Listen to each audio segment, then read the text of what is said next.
It's time for another quick takes, ladies and gentlemen. Why the New England Patriots will beat the Atlanta Falcons in Super Bowl 51. God, I cannot remember a Super Bowl with less hype surrounding it, and I mean that as far back as I can remember. This game just has less juice than normal. But let's make our predictions. Once again, I'm going to try to lay out how not just one team can win, but how both teams can win.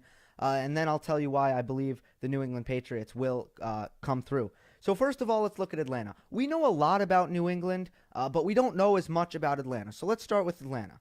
First of all, versus elite QBs. Tom Brady is an elite quarterback. So first thing I want to look at is what they've done against elite quarterbacks. Phillip Rivers, they gave up 30 points. Drew Brees, they gave up 32 points in both meetings against the Saints. And Aaron Rodgers, in the regular season, they gave up 32. And in the postseason, they did great. They only gave up 21. Now, that's the end of the list. And you might be saying, are you kidding me? Just Rivers, Brees, and Rodgers? That's it? And yeah, that's it. This schedule was a total dud. One of the easier schedules in the NFL, probably. You won't believe it, but yeah, they really have not faced much. They did not have to face much in the 2016 regular season. So they've faced weak quarterbacks, okay? But regardless of that fact, they are 27th in the NFL in points per game, okay? They have let up 25.4 points per game. And once again, when they've faced these elite quarterbacks, they've given up north of 30 points with every time, with the exception of the Aaron Rodgers game in the championship, where they only gave up 21. But their defense hasn't been good. The reason that they've won games, and in most of these games that I mentioned, for example, the two Saints games where they gave up 32 points, they scored more than 32 points. They won both of those games. So the way that Atlanta has been winning games is they've been scoring a ton of points. In fact, they're a historically good offense. They scored in the regular season the 7th most points in NFL history. We are talking about a historically good offense led by Matt Ryan, Julio Jones, Mohamed Sanu as the number one wide receiver, a great running back duo in Devontae Freeman and Tevin Coleman, and a top 10 offensive line. These guys are for real on the offensive end. What about the Pats on the defensive end?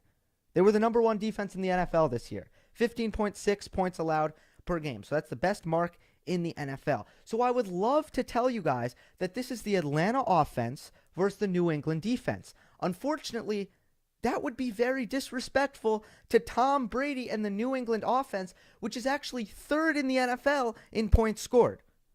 So I look at this matchup and already I'm looking at one team that I believe can dominate both sides of the ball, as they did for a large portion of the regular season, versus a team that can really only dominate one side of the ball. So to me, all things considered, the Pats are going to score over 30 points. And I really think that's a lock. I feel confident that the Pats will score more than 30 points. But Atlanta's fine with that. All year, they have been winning games where the other team has scored north of 30 points. It's very rare, but this team is special. This is where Bill Belichick comes in. He is 4-2 in Super Bowls. He is actually 4 and Giants, if you know what I mean, in Super Bowls. He has 2 weeks of prep for these Super Bowls. He is a very, very good defensive mind and obviously one of the greatest coaches in NFL history. I can't overlook that. I don't think that's a coincidence. You're giving Bill Belichick 2 weeks and you're asking Atlanta to probably score more than 30 points. That is a tall task, a very, very tall task.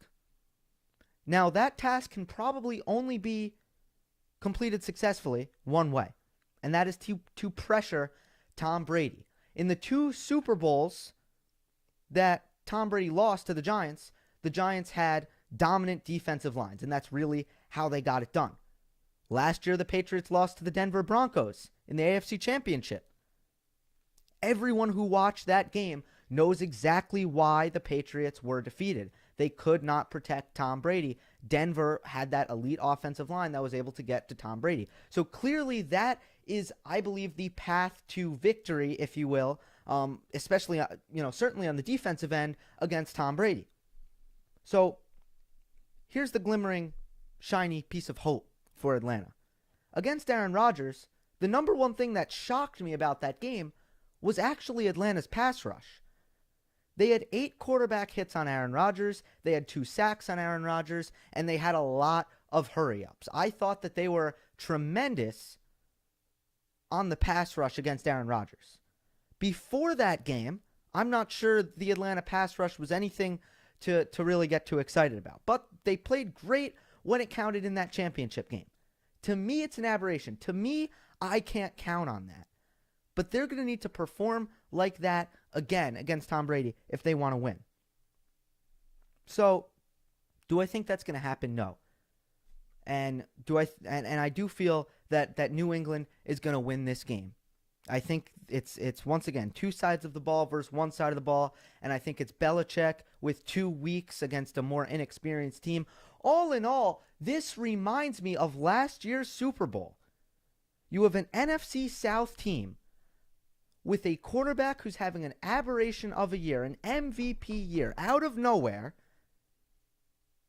and a scorching hot offense. And I just want to remind you that this is a team where, listen, life is good in the NFC South. Life is good in the NFC South. I don't think that Atlanta has played a lot of teams this year that will really punch you in the mouth, and I think New England will do that. So it's a hot offense. It's a quarterback who has come out of nowhere as an MVP candidate, coming out of the NFC South against an experienced team with an elite defense and a legendary quarterback. Sounds familiar? Broncos, Panthers, Patriots, Falcons. I think you can draw a lot of similarities between those 2 matchups. I believe the New England Patriots will win the game 33-24, covering that 3-point spread. I hope I'm wrong. Boston, you're a wonderful city, but I really, truly hate your guts. Hope you guys enjoyed. Don't forget to subscribe, and I'll see you next time.